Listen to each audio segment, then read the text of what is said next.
বিসমিল্লাহির রহমানির রহিম।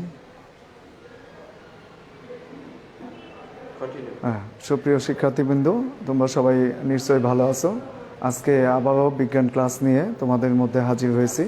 আজকে তোমাদের ষষ্ঠ শ্রেণীর বিজ্ঞান নিয়ে কথা বলবো, অ্যাসাইনমেন্ট, চতুর্থ সপ্তাহের অ্যাসাইনমেন্টের উপর।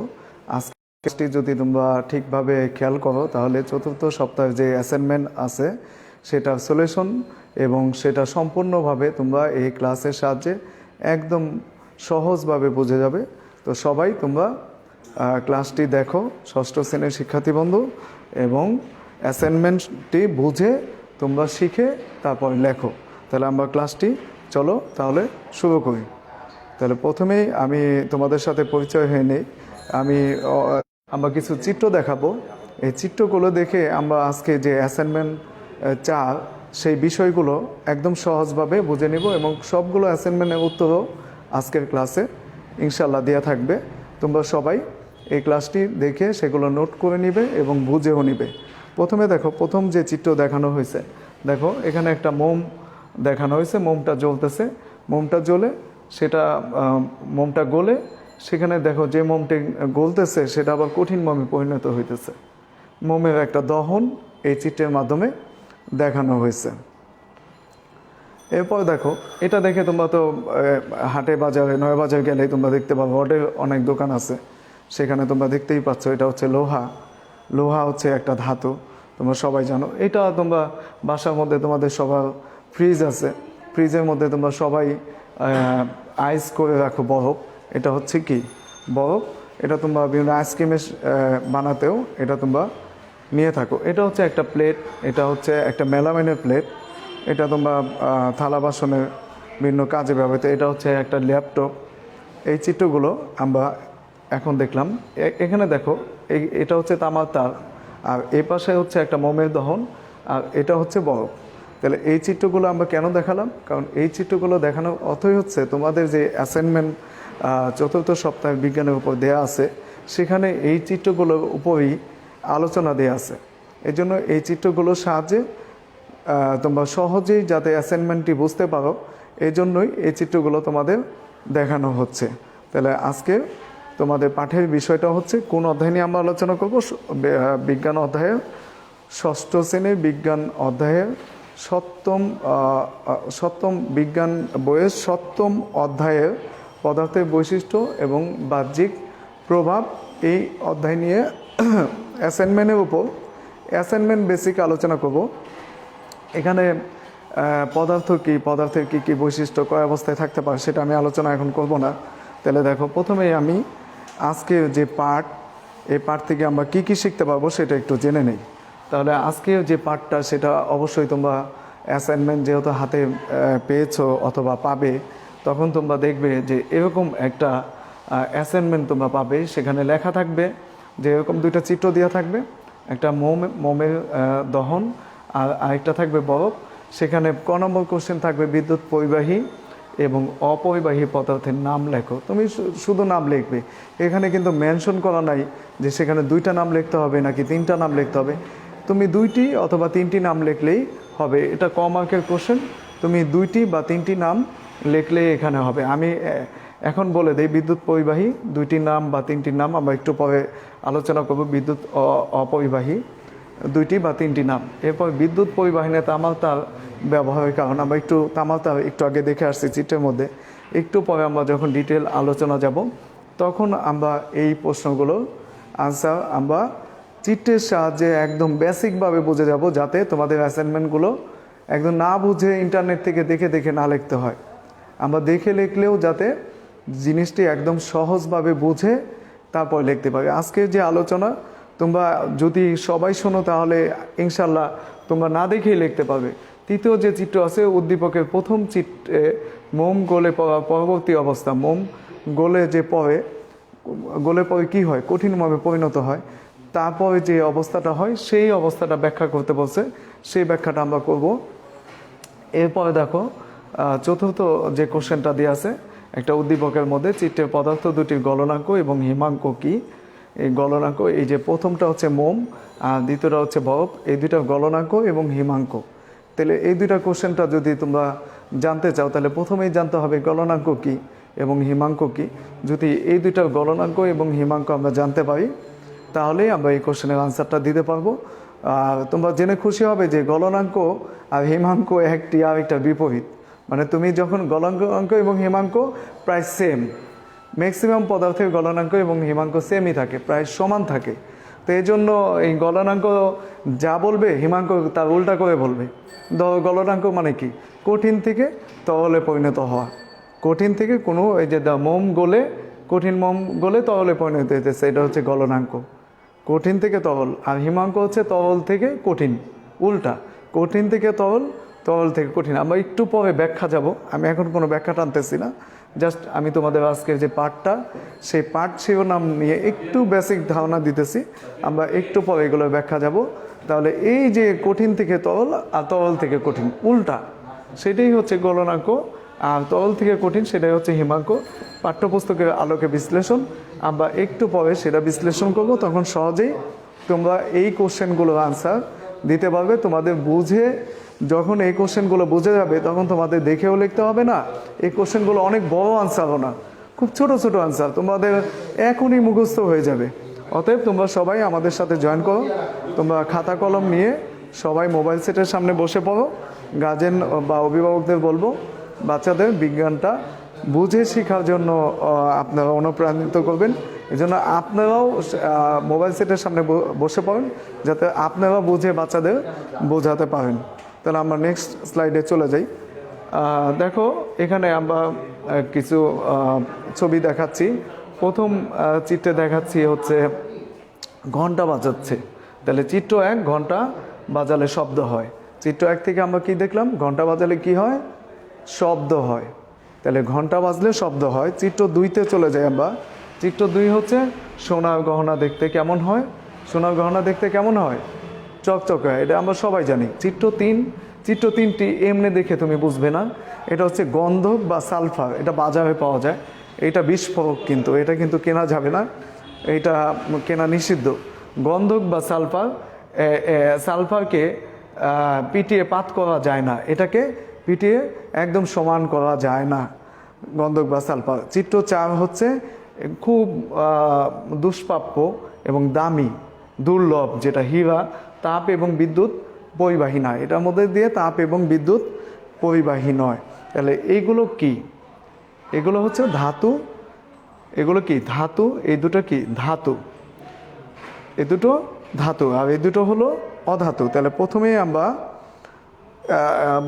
বস্তু এত সব পরিবর্তন কেন হয়? এত সব পরিবর্তন হয় কারণ হচ্ছে ধাতু এবং অধাতু বৈশিষ্ট্যর কারণে। ধাতু এবং অধাতু বৈশিষ্ট্যর কারণে। তাহলে প্রথমে আমরা আজকের ক্লাস থেকে ধাতু এবং অধাতু বৈশিষ্ট্যগুলো একটু জেনে নেই। আমাদের আজকের প্রাসঙ্গিক আলোচনা হবে, একদম তো স্পেসিফিক ওই যে আছে ওটার উপরে আলোচনা করা যাবে না, তার পাশাপাশি ওই আলোচনা করতে গেলে আরও কিছু বিষয়টা চলে আসবে, সেই বিষয়গুলো তোমাদের শিখতে হবে, না হলে ওই বিষয়গুলো পর্যন্ত আমরা যেতে পারবো না। তাহলে আমরা প্রথমে এখন কি শিখব? ধাতু ও অধাতুর বৈশিষ্ট্য। তাহলে দেখো প্রথমে আমরা ধাতু এবং অধাতুর বৈশিষ্ট্য কিন্তু আমরা একটু আগেই শিখে আসলাম। দেখো এটা হচ্ছে সিলভার, এটা হচ্ছে লোহা, সিলভার লোহা। তাহলে সিলভার লোহা, এরপরে দেখো সিলভার লোহা, একটু আগে চলে যাই, সিলভার লোহা, এগুলো হচ্ছে ধাতু, তাই না? এরপরে হচ্ছে এখানে দেখো ধাতু তাপ পরিবহন করে। এই যে লোহা, এটা সিলভারে তৈরি হতে পারে, লোহা তৈরি হতে পারে। একটা কড়াই সিলভারে হইতে পারে, লোহারও হইতে পারে। এটার মধ্যে দিয়ে যখন রান্না করা হইতেছে তখন এইটার ভিতর দিয়ে তাপ যাওয়ার কারণেই কিন্তু খাবারটা সিদ্ধ হচ্ছে। তাহলে ধাতু কি করতেছে? তাপ পরিবহন করতেছে। ধাতু তাপ পরিবহন করে, এটা ধাতুর একটা বৈশিষ্ট্য। আর দেখো হাইড্রোজেন, নাইট্রোজেন, অক্সিজেন, ওই যে একটু আগে আমরা বলছিলাম না কয়েকটা ধাতুর নাম, পরিবাহী পদার্থ, অপরিবাহী পদার্থের নাম। পরিবাহী কি মানে কি? যেটার মধ্যে দিয়ে বিদ্যুৎ প্রবাহিত হবে, যে এইটার মধ্যে দিয়ে তাপ পরিবহন হইলে বিদ্যুৎ পরিবাহিত হবে। তাহলে একটু পরে আমরা ওইগুলো আবার আসবো। তাহলে ধাতুর বৈশিষ্ট্য কি পেলাম? ধাতু তাপ পরিবহন করে, হাইড্রোজেন, নাইট্রোজেন, অক্সিজেন এগুলো হচ্ছে মৌলিক পদার্থ, এগুলো অধাতু, এগুলো তাপ পরিবহন করে না। তাহলে ধাতু আমরা একটা বৈশিষ্ট্য পেলাম কি? তাপ পরিবহন করে ধাতু, আর অধাতু তাপ পরিবহন করে না। আর চুলার যে বিষয়টা সেটা তো আমরা একটু আগে বললাম। এরপরে দেখো এর নেক্সট স্লাইডে, তাহলে ধাতু মৌলিক পদার্থের উপর ভিত্তি করে পদার্থকে ধাতু দুইটা ভাগে ভাগ করা গেছে। একটা হচ্ছে ধাতু আর একটা অধাতু। একটা হচ্ছে কি ধাতু আর একটা হচ্ছে অধাতু। ধাতু কি? মৌলিক পদার্থকে বোঝায় বানামটা একটু ভুল আছে, তোমরা ঠিক করে নিবা। যেগুলো খুব দ্রুত আয়ন সৃষ্টি করে এবং যেগুলো ধাতব বন্ধন রয়েছে। আর অধাতু তাপ ও বিদ্যুৎ অপরিবাহী যেটা, সেটাই হচ্ছে অধাতু। এখন দেখো ধাতুগুলা কি কি? বৈদ্যুতিক তার হতে পারে, সোনার গহনা হতে পারে, অ্যালুমিনিয়ামের পাত্র হতে পারে। আর অধাতুগুলো কি? হীরা, কার্বন, সালফার হতে পারে। তোমাদের একটু আগে একটা কোশ্চেন আসছে না যে পরিবাহী এবং অপরিবাহীর নাম?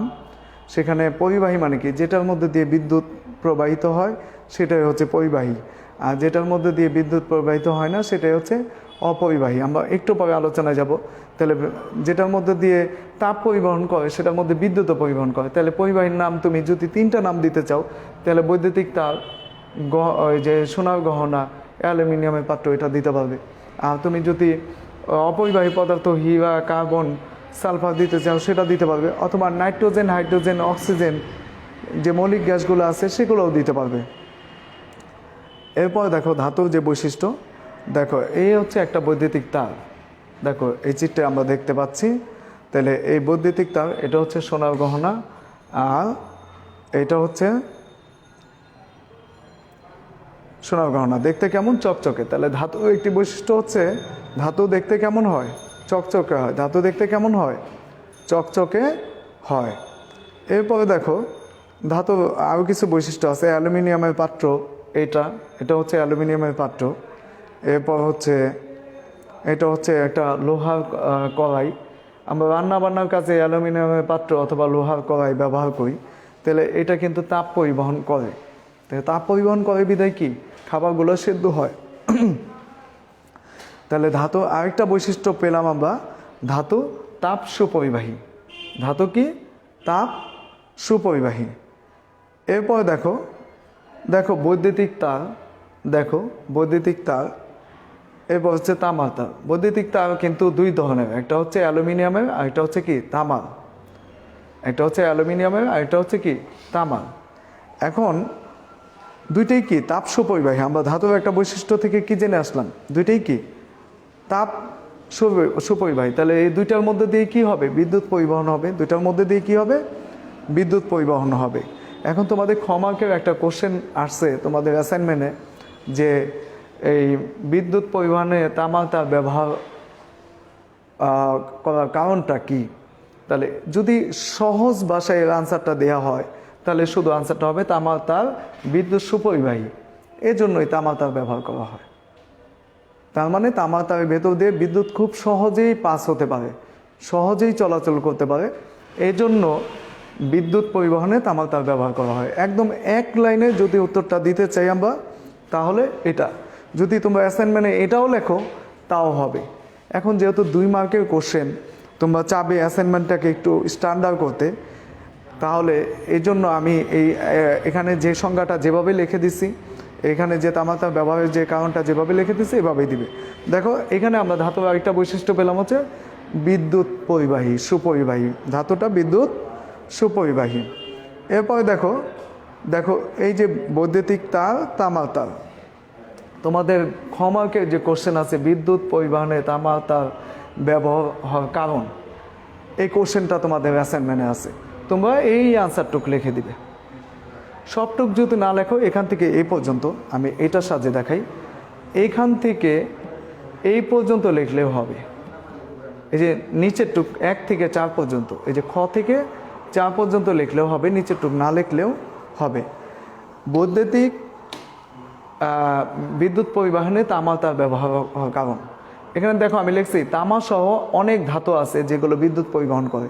অ্যালুমিনিয়াম বিদ্যুৎ পরিবহন করে, তারপর তোমার অ্যালুমিনিয়াম আছে, লোহা আছে বিদ্যুৎ পরিবহন করে, এছাড়া অনেক ধাতু আছে বিদ্যুৎ পরিবহন করে বিদ্যুৎ, কিন্তু তা সত্ত্বেও বিদ্যুৎ পরিবহনে সবচেয়ে বেশি তামার তার ব্যবহার করা হয়। তোমরা দেখবা যে তোমাদের বাসা বাড়ির প্রয়োজনে যখন কোনো জিনিস তোমরা কিনতে যাও, ফ্রিজ কিনতে যাও, টিভি কিনতে যাও, তারপর যে ফ্যান কিনতে যাও, তখন তোমরা নিজেরাই জিজ্ঞেস করো এটা কি তামার কয়েল, এটা কি তামার কয়েল ব্যবহার করা হয়েছে? কারণ তোমরা জানো তামার কয়েলের ফিউজটা কেটে যায় না, দীর্ঘস্থায়ী হয় এবং দামেও কম এবং অনেক দিন টেকসই হয়। দেখো সেই পয়েন্টগুলো আমি লিখছি। তা এটা বিদ্যুৎ সুপরিবাহী হয়, দামে সস্তা হয়, সহজলভ্য তামাটা, এবং টিকেও অনেক দিন, অনেক দিন। তাহলে কয়েকটা পয়েন্ট তুমি এই পয়েন্টগুলো দিবা, এই পয়েন্টগুলো তোমরা ইন্টারনেটে পাবে না। তামা সহজে কাটা যায় বা জোড়াও লাগানো যায়। তামা সহজে কি করা যায়? কাটা যায় এবং জোড়াও লাগানো যায়। এই কারণে বিদ্যুৎ পরিবহনে তামা তার ব্যবহার করা যায়। এছাড়াও যদি কেউ আরেকটু অ্যাডভান্স লেভেলে লিখতে চাও, তাহলে দেখো আমি একটু লিখে দিচ্ছি। যদি কেউ লিখতে চাও অ্যালুমিনিয়াম বিদ্যুৎ সুপরিবাহী, কিন্তু তাতে অ্যালুমিনিয়াম অক্সাইড উৎপন্ন হয়, ফলে বিদ্যুৎ পরিবহনে বাধা সৃষ্টি হয়। এরপরে দেখো লিখছি রূপাও বিদ্যুৎ সুপরিবাহী, কিন্তু অনেক দামি এবং অনেক শক্তিশালী, স্টিল অনেক শক্তিশালী, কিন্তু বিদ্যুৎ পরিবাহিত অনেক কম। এই সব কারণে বিদ্যুৎ পরিবহনে তামা তার ব্যবহার করা হয়। তাহলে তুমি কি দিবা? যে অনেক ধরনের পরিবাহী তার আছে যেটার মধ্যে দিয়ে বিদ্যুৎ পরিবাহী হলেও তামা তার সবচেয়ে কি বিদ্যুৎ সুপরিবাহী, দামে সস্তা, সহজলভ্য, সহজে কাটা যায় এবং সহজে জোড়া লাগানো যায়। এই সব কারণে এই বিদ্যুৎ পরিবহনে তামা তার ব্যবহার করা হয়। মার্কের আনসার তোমাদের অ্যাসাইনমেন্টে যেটা আছে সেটাই লিখবে। এরপর দেখো ধাতুর আরও কিছু বৈশিষ্ট্য। দেখো এই যে এখানে ঘন্টা বাজছে, ধাতুকে, এই লোহাকে দেখবে কামাররা যখন কিনা ওই লোহার কোনো তৈরি জিনিস করে, তখন সেটাকে পিটিয়ে আয়তন বৃদ্ধি করে, সেটাকে আকৃতি দেয়। তাহলে এখানে তোমরা আরও কিছু বৈশিষ্ট্য দিবে যে এই যে বিদ্যালয়ের দপ্তরি ঘন্টা বাজালে কেমন শব্দ হয়, ধাতুকে পিটিয়ে কি করা যায়। তাহলে আমরা এই আনসারগুলো জানি, ঝনঝন শব্দ হয় এবং পিটিয়ে লোহার পাত তৈরি করা যায়, বিভিন্ন আকৃতি দেওয়া যায়। তাহলে এগুলো হচ্ছে ধাতুর বৈশিষ্ট্য। এখন অধাতুর বৈশিষ্ট্য দেখো, অধাতুর বৈশিষ্ট্যগুলো আমি একসাথে আলোচনা করে দিব, কারণ আমাদের একসাথে দেখো অধাতু দেখো তাপ ও বিদ্যুৎ সুপরিবাহী নয়, এটার মধ্যে দিয়ে তাপ এবং বিদ্যুৎ প্রবাহিত হয় না। 2 নম্বর দেখো অধাতু অনেক হালকা হয়, দেখে মনে হইতেছে অনেক ভারী, কিন্তু এটা অনেক কি অনেক হালকা। অধাতুকে পিটিয়ে পাত তৈরি করা যায় না, এটা পিটিয়ে কোনো একদম মিহি করা যাবে না। অধাতুকে আঘাত করলে শব্দ হবে না, আঘাত করলে কেমন হবে না? শব্দ হবে না। এরপর দেখো আমরা এখন একটা সার্কিট দেখাইছি। এই সার্কিটের মধ্যে যখন কিনা প্লাস্টিক ব্যবহার করা হবে, তখন এই সার্কিটটি প্লাস্টিকের টুকরা যখন ব্যবহার করা হয়েছে, এই যে এখানে দেখো একটা প্লাস্টিকের টুকরা ব্যবহার করা হয়েছে, তখন এই যে ব্যাটারি হচ্ছে তড়িৎ উৎস, যখন এখানে সুইচ দেওয়া হলো, যখন প্লাস্টিকের টুকরা দিয়ে সংযোগ দেওয়ার ফলে বৈদ্যুতিক বাল্বটি জ্বলতেছে না, কারণ প্লাস্টিকের টুকরার ভিতর দিয়ে তড়িৎ প্রবাহিত হতে পারে না। কারণ তড়িৎ পরিবহনের জন্য প্লাস্টিকের টুকরা দিয়ে তড়িৎ কী হবে না? পরিবাহিত হবে না। তাহলে যখন কিনা এখানে অন্যটা প্লাস্টিকের টুকরা বিদ্যুৎ অপরিবাহী, এর জন্য সেটার মধ্যে দিয়ে বাল্বটি জ্বললো না। কিন্তু যখনই আমরা এই প্লাস্টিকের টুকরাটা চেঞ্জ করে, দেখো আমরা চেঞ্জ করে, এখন প্লাস্টিকের টুকরাটা আমরা চেঞ্জ করে দিব, ধাতব তার দিয়ে দিলাম, তখন দেখো বাল্বটি জ্বলে গেল। কারণ দেখো ধাতব তার দিয়ে সংযোগ দেওয়ার ফলে বৈদ্যুতিক বাল্বটি জ্বলছে, কারণ ধাতব তার হচ্ছে বিদ্যুৎ পরিবাহী। তাহলে তোমাদের কমার্কের কোশ্চেন ছিল পরিবাহী পদার্থ কি, অপরিবাহী পদার্থ কি। দেখো আমি এই যে এখানে আনসার দিছি, এত বড় আনসার কিন্তু না, আমি জাস্ট তোমাদের বোঝানোর জন্য দিছি যে পরিবাহী পদার্থ কাকে বলে, বিদ্যুৎ অপরিবাহী পদার্থ কাকে বলে, তোমাদের জাস্ট জানার জন্য, পরীক্ষায় লিখতে হবে না। যে সকল পদার্থের মধ্যে দিয়ে বিদ্যুৎ সহজেই চলাচল করতে পারে, মুখের ভাষা, আর লিখলেই যে সেটা লিখতে হবে এমন কথা না। এটা তুমি ছোট বাচ্চাও বলতে পারবে, যেটার মধ্যে দিয়ে বিদ্যুৎ চলাচল করতে পারে সেটাই হচ্ছে বিদ্যুৎ পরিবাহী। আর যেটার মধ্যে দিয়ে বিদ্যুৎ চলাচল করতে পারে না সেটাই হচ্ছে বিদ্যুৎ অপরিবাহী পদার্থ। তাহলে দেখো এখানে বিদ্যুৎ পরিবাহী অনেকগুলো পদার্থের নাম দিচ্ছি, তোমার এখান থেকে 3টা নাম দাও, লোহা, তামা, লোহা, তামা, রূপা, অ্যালুমিনিয়াম, 3টা নাম দিয়ে দাও। তাহলে সংজ্ঞা তোমার লিখতে হবে না, তোমার বলছে বিদ্যুৎ পরিবাহী পদার্থের নাম লেখো, তুমি দিলা লোহা, তামা, অ্যালুমিনিয়াম, 3টা নাম দিয়ে দাও, শুধু 3টা ওয়ার্ড, লোহা, তামা, অ্যালুমিনিয়াম, শেষ আনসার। কমার্কের কোশ্চেন। আর বিদ্যুৎ অপরিবাহী পদার্থ কি? যে সকল পদার্থের মধ্যে দিয়ে বিদ্যুৎ চলাচল করতে পারে না। তোমাদের কিন্তু একটা বৈদ্যুতিক সার্কিট দেখাইছি, যেটার মধ্যে দিয়ে যখন কিনা প্লাস্টিকের টুকরা দেওয়া হলো, তখন সেটার মধ্যে দিয়ে বিদ্যুৎ প্রবাহিত না হওয়ার কারণে বাল্বটি জ্বললো না। তাহলে তোমরা বুঝতেই পারছো, যেটার মধ্যে দিয়ে বিদ্যুৎ প্রবাহিত হয় না সেটাই হচ্ছে অপরিবাহী পদার্থ। এখানে আমি অনেকগুলো দিচ্ছি নাম, দেখো অ্যাসবেস্টস, ব্যাকেলাইট, কাঁচ, এবোনাইট, মাইকা, শুষ্ক কাগজ, তারপর তোমাদের বাঁশ, দেখবা যে কারেন্ট যদি বাসায় শর্ট সার্কিটে বা তোমার সুইচ থেকে লাগে, শুকনা কোনো বাঁশ বা কাঠ দিয়ে তাকে আঘাত করে সেখান থেকে কারেন্ট থেকে সংযোগ বিচ্ছিন্ন করা হয়, তাই না? তো শুকনা কোনো জিনিস, কাঠ, এগুলো হচ্ছে কি বিদ্যুৎ অপরিবাহী পদার্থ, এগুলো নাম দাও। অথবা মৌলিক যে গ্যাসগুলো আছে, হাইড্রোজেন, নাইট্রোজেন, অক্সিজেন, এগুলোর নাম লিখলেও হবে। তাহলে এত বড় সংখ্যা তোমরা লিখবে না, জাস্ট শুধু 3টা এক্সাম্পল দিবে। এখান থেকে দিবা হচ্ছে লোহা, রূপা, তামা, এখান থেকে দিবা যদি মৌলিক গ্যাস দাও হাইড্রোজেন, নাইট্রোজেন, অক্সিজেন, তোমাদের বইতে দেওয়া আছে হাইড্রোজেন, নাইট্রোজেন, অক্সিজেন, সেটা দিলেও হবে। যদি তুমি লেখো যে অ্যাসবেস্টস, কাঁচ, এবোনাইট, মাইকা, অথবা মার্বেল পাথর, চীনা পাথর, রাবার, শুকনো কাঠ, পলিথিন, এটি দিলেও হবে, যেটা দিবে সেটাই। কারণ বিদ্যুৎ অপরিবাহী পদার্থ। দেখো তোমাদের সুবিধার জন্য আমি এখানে একটা ম্যাচিং রাখছি, দেখো কোনটা পরিবাহী কোনটা অপরিবাহী, তোমরা ম্যাচিং করো, দেখি কে কে পারে। দেখো এই যে দেখো আমরা এখন এই যে উত্তরগুলো, বিদ্যুৎ পরিবাহী, বিদ্যুৎ অপরিবাহী। তাহলে এখানে দেখতে লোহার স্কেল, এটা বিদ্যুৎ পরিবাহী হবে। তাহলে দেখো এখানে প্লাস্টিকের টুকরো, বিদ্যুৎ কি অপরিবাহী, এটা তোমরা দেখতেই পাচ্ছ। এরপর কি আছে? লোহার স্কেল, বিদ্যুৎ পরিবাহী। এরপরে আছে কি?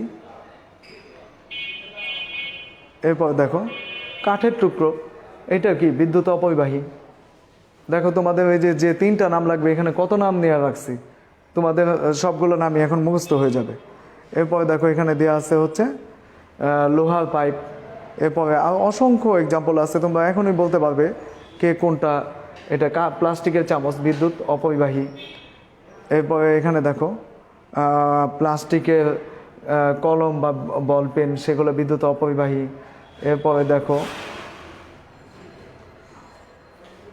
ধাতব পাত্র, এটার মধ্যে দিয়ে ওই যে রান্না করো, এটার মধ্যে তাপ পরিবহন হলে বিদ্যুৎ পরিবাহিত হবে, এটা হচ্ছে বিদ্যুৎ অপরিবাহী। ধাতব তার এই সুপরিবাহী, ধাতব তার বিদ্যুৎ সুপরিবাহী, এগুলো হচ্ছে বিদ্যুৎ সুপরিবাহী। আর প্লাস্টিকের স্কেল, এগুলো হচ্ছে বিদ্যুৎ অপরিবাহী। ধাতব চামচ, এটাও হচ্ছে বিদ্যুৎ সুপরিবাহী। তাহলে বিদ্যুৎ পরিবাহী এবং অপরিবাহীর নাম তোমরা এখন সহজেই লিখতে পারবে। এরপরে দেখো, এরপরে চলে যাই আমরা মোমের যে দহনটা দেখাইছে সেটা দেখো। যে একটা বুনশেপ দ্বীপ, বুনশেপ দ্বীপ হচ্ছে ওই নিচ থেকে মোমবাতি জ্বলবে, তার উপর আমরা একটা বিকার রাখবো, বিকারের মধ্যে পানি থাকবে, সেটার মধ্যে একটা আমরা স্লাইড রাখবো, কাচের একটা বিকার, সেটার মধ্যে আমরা কিছু বরফের টুকরা, দেখো ওই মোমের কঠিন মোম, বরফের টুকরা না, কঠিন মোম, যে মোম সেটাকে যখন তাপ দিব সেটা গলে যাবে। কি দেখতে পাচ্ছ? মোমগুলা গলছে, তাহলে মোমগুলা গলে যাচ্ছে। মোমগুলা কি হচ্ছে? কঠিন মোম ছিল, সেগুলো মোমগুলা যখন কিনা তাপ দেওয়া হচ্ছে মোমগুলো গলে যাচ্ছে। মোমগুলো কি হচ্ছে? গলে যাচ্ছে। তাহলে মোমগুলো কত তাপমাত্রায় মোমগুলো গলছে?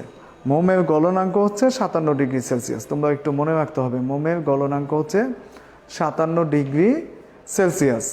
তাহলে তোমাদের এখানে খ এবং গ মার্কের কোশ্চেন আছে, কঠিন পদার্থের গলনাঙ্ক একই ধরনের না, সকল পদার্থের একই ধরনের, এক এক পদার্থের এক এক ধরনের। দেখো মোমের গলনাঙ্ক কত? মোমের গলনাঙ্ক কত? সেটা হচ্ছে 57 ডিগ্রি সেলসিয়াস। এরপরে দেখো আমরা যদি লোহার গলনাঙ্ক দেখাই, বরফের গলনাঙ্ক দেখাই, সেটা হচ্ছে 0 ডিগ্রি সেলসিয়াস গলনাঙ্ক। এরপরে যদি আমরা লোহার গলনাঙ্ক দেখাই, সেটা হচ্ছে 1530 ডিগ্রি সেলসিয়াস, 1530 ডিগ্রি সেলসিয়াস। এগুলো তোমাদের একটু মনে রাখতে হবে। এরপরে হচ্ছে কত ডিগ্রি সেলসিয়াস পানি ফুটতে থাকে? 100 ডিগ্রি সেলসিয়াস তাপমাত্রায় পানি ফুটতে থাকে। পানি যে বাসার মধ্যে তোমরা ফোটাও 100 ডিগ্রি, এটা হচ্ছে পানির স্ফুটনাঙ্ক। তো স্ফুটনাঙ্ক কাকে বলে? যে তাপমাত্রায় পানি বাষ্পে পরিণত হয় বা ফুটতে থাকে, ফুটে যে টকবক করে ফুটে, সেটাই হচ্ছে স্ফুটনাঙ্ক। আর এই পানির আরও অনেক পদার্থের স্ফুটনাঙ্ক আছে, সবগুলো একই রকম না। যেমন লোহার স্ফুটনাঙ্ক, কত ডিগ্রি সেলসিয়াস তাপমাত্রায় লোহা ফুটবে, লোহা গলে একদম টকবক করে ফুটবে। ওই যে বার্ন ফার্নেস পদ্ধতি টিভিতে অ্যাড দেয়, দেখবে যে লোহাকে গলায়, সেটা হচ্ছে 2450 ডিগ্রি সেলসিয়াস তাপমাত্রা, অনেক তাপমাত্রা, যেখানে দেওয়ার সাথে সাথে লোহাগুলো কী হবে? গলে যাবে। এরপরে দেখো, আমরা জন্মদিনে কি জ্বালাই? আমরা জন্মদিনে মোমবাতি জ্বালাই। তাহলে মোমবাতির গলনাঙ্ক আমরা কত পাই? সেটা পাই হচ্ছে 57 ডিগ্রি সেলসিয়াস। মোমবাতির গলনাঙ্ক 57 ডিগ্রি সেলসিয়াস। এখানে কি ঘটে দেখো, এখানে কি ঘটতেছে? এই যে বড় একটা মোমটা গলে আস্তে আস্তে আস্তে আস্তে নিচে, কঠিন মোমে গলে গলে নিচে পড়ে, সেই মোমগুলো আবার জমে, দেখো এখানে, এই যে এখানটায় কঠিন মোমে পরিণত হইতেছে। এই যে এখানটায় দেখো কঠিন মোমে পরিণত হইতেছে। তাহলে গলে তরল থেকে আবার সেটা কি হয়? কঠিন মোমে পরিণত হয়। সেই কথাটাই আমরা এখানে বলবো। দেখো, এই যে দেখো বলছি, একটি অংশ পুড়ে আলো দেয় আর আরেকটি অংশ আগুনে গলে মোমবাতি গা বেয়ে পড়তে থাকে, যা কিছুক্ষণ পরে আবার জমে কঠিন মোমে পরিণত হয়। তাহলে একটি অংশ গলে কি দিতেছে? আগুন দিতেছে। মোমবাতিটি একটি অংশ গলে আগুন দিতেছে, তাহলে আমরা আলো পাইতেছি।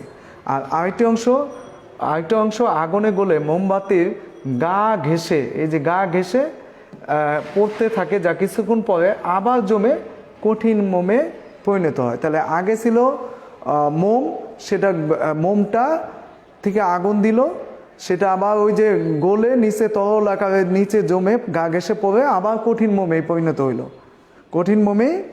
পরিণত হইল।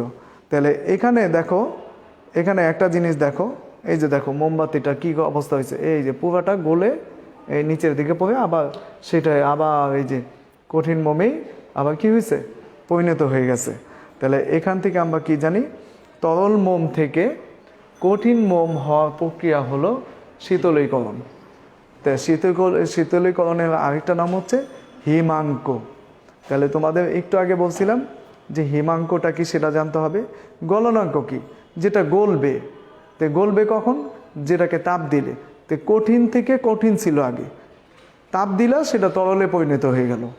যে মোমবাতি ছিল কি কঠিন, সেটার মধ্যে আগুনে তাপ দিলা, আগুন ধরাই দিলা, তাপ দিলা, তরল পরিণত হইল, সেটা হচ্ছে গলনাঙ্ক। আর হিমাঙ্ক হচ্ছে তার উল্টায় দাও, তরল থেকে কঠিন। তাহলে গলনাঙ্ক কনফিউশন হবে না। তোমরা আমার সাথে সাথে তোমরা মোবাইল সেটে আমার সাথে অংশগ্রহণ করতে পারো। কঠিন থেকে তরল সেটা হচ্ছে গলনাঙ্ক, আর তরল থেকে কঠিন বিপরীত সেটা হচ্ছে হিমাঙ্ক। এই জন্যই কিন্তু বলে যে গলনাঙ্ক হিমাঙ্ক প্রায় সকল পদার্থেরই সেম। এই কোশ্চেনটাও তোমাদের এখানে আছে। তাহলে কত তাপমাত্রায় এই মোম জমতে শুরু করে? 57 ডিগ্রি সেলসিয়াস তাপমাত্রায়। তাহলে 57 ডিগ্রি সেলসিয়াস তাপমাত্রা হলো এই শীতলীকরণ বা হিমাঙ্ক। তাহলে আমরা একটু আগে গলনাঙ্ক কত তাপমাত্রায় গলছে মোম? 57 ডিগ্রি সেলসিয়াস। আর কত তাপমাত্রায় মোম তরলে পরিণত হয়েছে? তরলে পরিণত হয়ে আবার কঠিন হয়েছে, সেটাও 57 ডিগ্রি সেলসিয়াস। তাহলে মোমের গলনাঙ্ক এবং হিমাঙ্ক দুইটাই কিন্তু আমরা পাইছি কি? 57। গলনাঙ্ক আমরা পাইছি 57 ডিগ্রি এবং হিমাঙ্কও আমরা পেয়েছি কত? 57 ডিগ্রি সেলসিয়াস। এই জন্য অর্থাৎ কি একটি বস্তু গলনাঙ্ক এবং হিমাঙ্ক দুইটা কি একই, দুইটাই একই। দেখো আমরা এই আনসারটা তোমাদের সুবিধার্থে আমি লিখে দিয়েছি। চিত্রে পদার্থ দুটির গলনাঙ্ক ও হিমাঙ্ক কি একই? পাঠ্যপুস্তকের আলোকে বিশ্লেষণ করো। দেখো একদম সেম উত্তর, আমি যে কথাগুলো বলছি সেটাই বলা হয়েছে। পদার্থ দুটির গলনাঙ্ক এবং হিমাঙ্ক একই, পাঠ্যপুস্তকের আলোকে বিশ্লেষণ করা হলো। যে তাপমাত্রায় কোনো কঠিন পদার্থ তরলে পরিণত হয় সেটা হচ্ছে গলনাঙ্ক, আর যে তাপমাত্রায় কোনো তরল থেকে কঠিনে পরিণত হয় সেটা হচ্ছে হিমাঙ্ক। এখানে দেখো প্রথম পদার্থ হলো মোম, এর গলনাঙ্ক হচ্ছে 57 ডিগ্রি সেলসিয়াস। আর এর হিমাঙ্কও হচ্ছে 57°C। আবার দ্বিতীয় পদার্থ হচ্ছে বরফ, এর গলনাঙ্ক হচ্ছে 0°C এবং এর হিমাঙ্কও হচ্ছে 0°C। তাহলে দুইটা পরিমাণগতভাবে দুইটা পদার্থের গলনাঙ্ক এবং হিমাঙ্ক একই, এজন্যই বলা যায় যে পদার্থ দুটির গলনাঙ্ক এবং হিমাঙ্ক একই। তাহলে অ্যাসাইনমেন্টটি ক্লাসটি আমার মনে হয় তোমরা সহজেই বুঝতে পেরেছো। যদি কেউ না বুঝো তাহলে কমেন্টসে তোমরা জানিয়ে দিবে, আমি তোমাদের আনসার দিয়ে দেওয়ার চেষ্টা করব। আর তোমরা সহজেই এই আনসারগুলো, এই অ্যাসাইনমেন্টটা যদি তোমরা লিখতে চাও এগুলো একটু ফলো করলেই তোমরা দেখতে পারবে। সবাই ভালো থাকবে, এই শুভকামনায় আজকের মতো বিদায় নিচ্ছি। আসসালামু আলাইকুম। শেষ।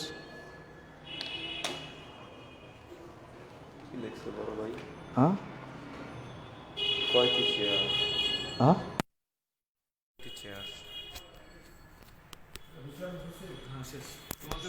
তোমার জন্য স্পিডে শেষ করলাম। আমি একটু দেরিতে শুরু হয়েছে তো, আমি দোকানটা আমার 5 মিনিট আমি এই যে ডিলিট করে দেবো। আর এটা ছিল, আমি ওটা স্কিপ করে দিয়েছি।